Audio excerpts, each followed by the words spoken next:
Кыргызстанда 3 тилде билим берүүнү киргизүү сунушталууда. Оштун мэри бир катар социалдык мекемелердин иши менен таанышты. Быйыл Кыргызстан 2,6 миллиард киловатт саат электр энергиясын импорттады. Бишкектен Кувейтке авиакаттамдар көбөйтүлөт. 2 айда кыргыз көмүрүнүн Европага экспорту дагы 25%га өстү. Бишкек шаарында 3 эм төрөлдү.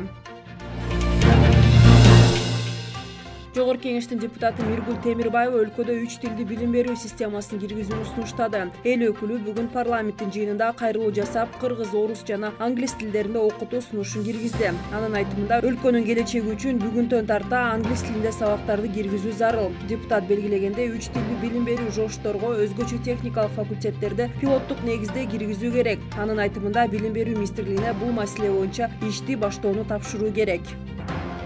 Ош шаарынын мэри Бакытбек Жетигенов калаадагы бир катар социалдык мекемелердин иши менен таанышты. Кыдыруунун соңунда мэр Ош шаардык билим берүү башкармалыгына барды. Анда мекеменин иши, материалдык техникалык базасы менен таанышып, билим берүүнүн деңгээлин жогорулатуу, жаңы ыкмаларды киргизүүнүн маанилүүлүгүн белгиледи. Бакытбек Жетигенов Ошто шаардык ведомстволук жана муниципалдык кызматтар үчүн жаңы административдик имарат куруу пландалып жатканын, анда Ош шаарынын билим берүү башкармалыгына да жайлар бөлүнөрүн баса белгиледи. Бул маселе боюнча тиешелүү кызматтарга ишти баштоо тапшырмасы берилди.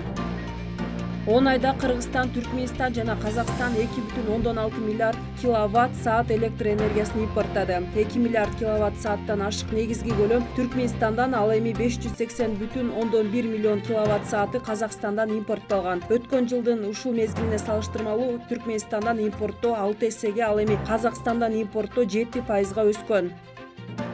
30 декабрдан тарта Кувейт-Бишкек Кувейт багыты боюнча кошумча чартердик каттамдардын ачылышы пландалууда. Маалымат калайык, Jazeera Airways авиакомпаниясы Бишкектен Кувейтке каттамдарды 30 декабрда жана 2023 жылдын 1, 2, 4, 13, 15, 19 январында аткарганы турат. Буга чейин көрсөтүлгөн багыт боюнча жумасына 4 туруктуу каттам аткарылып келген: дүйшөмбү, шейшемби, шаршемби жана жума күндөрү.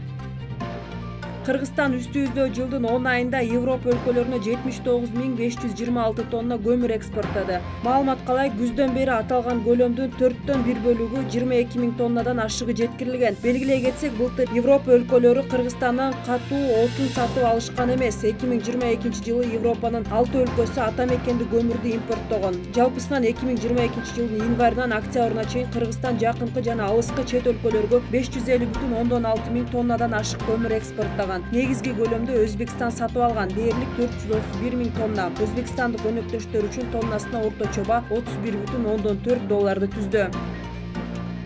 Бишкек шаарындагы Номур 2 төрөт үйүндө 37 жаштагы Нурзида Садырбаева 3 эм эркек балдарды жарык алып келди. Бул тууралуу төрөт үйүнүн башкы дарыгери Майрам Керималиева билдирди. Алардын үчөө тең эркек балдар. Ымыркайлар биринчиси 2360 грамм, экинчиси 1900 грамм, үчүнчүсү 2490 грамм салмакта төрөлдү.